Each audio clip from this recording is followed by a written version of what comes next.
perkataan dari sahabat Nabi, yaitu Sayyidina Umar bin Khattab radhiyallahu anhu, bahwasanya beliau berkata, sesungguhnya Allah menyembunyikan ridhonya di dalam amal-amal yang dikerjakan oleh manusia, dan Allah menyembunyikan murkanya di balik dosa-dosa yang dilakukan oleh manusia, dan Allah menyembunyikan kekasih-kekasihnya di antara orang-orang ramai yang diremehkan oleh Allah, yang diremehkan oleh manusia.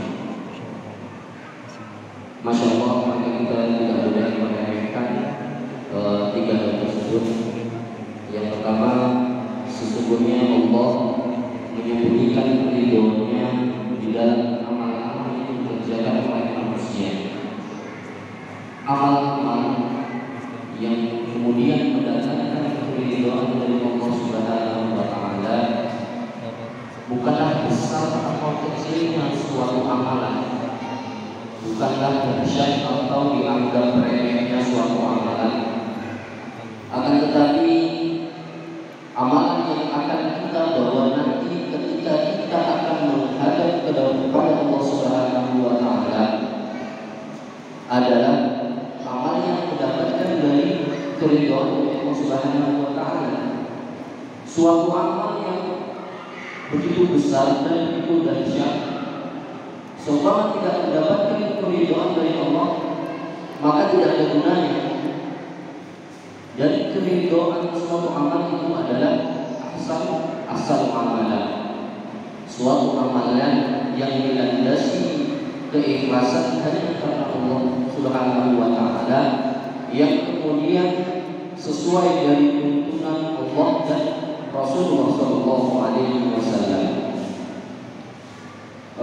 Setelah kita melakukan yang paling wajib, kita juga perlu mempunyai amalan-amalan yang sunnah, meskipun kecil kita rahasiakan, kemudian kita dorong, kita lakukan secara terus-menerus. Ahabul amali ilallah wa iqalan. Sesungguhnya Allah itu lebih mencintai amalan yang dilakukan secara terus-menerus. Sebagaimana itu dicontohkan oleh Al-Imam Abu Dawud, bahwasanya beliau mendawamkan suatu amalan yang mungkin agak remeh, selalu menjawab orang yang ketika bersih mengucapkan tahmid alhamdulillah, kemudian Imam Abu Dawud mengucapkan tarhim yarhamukallah.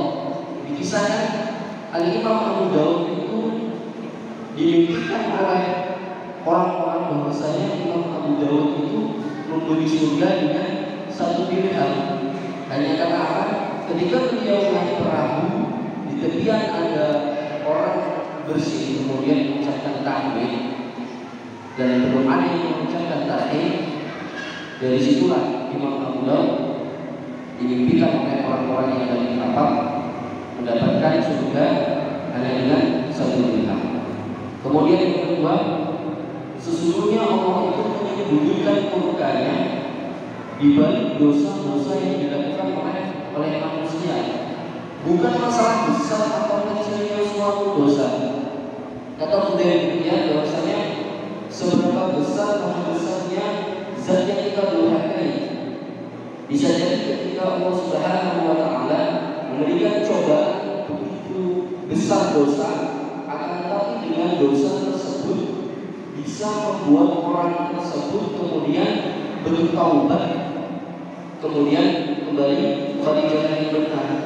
Itu jauh lebih baik daripada orang-orang yang selalu meremehkan dosa-dosa kecil.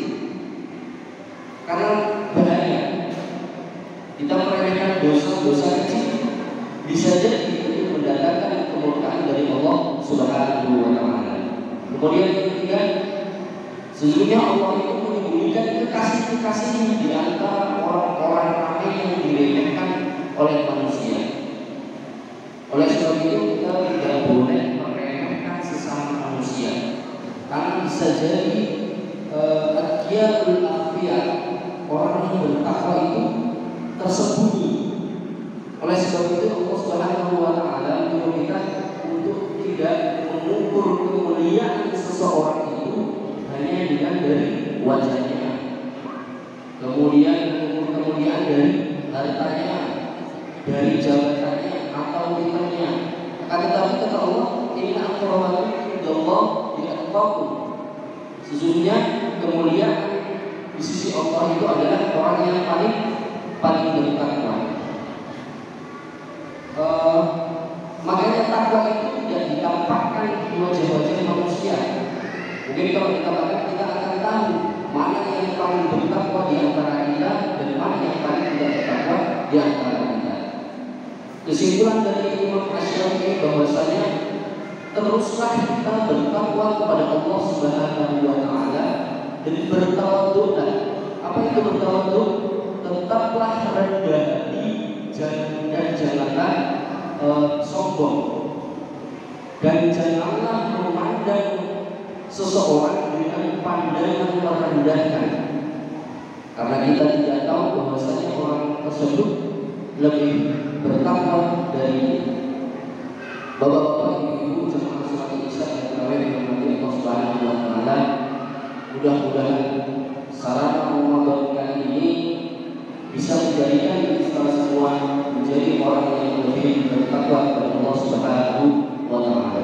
Mungkin cukup sekian dari saya, kurang lebihnya saya mohon maaf. Subhanallahumma wa bihamdika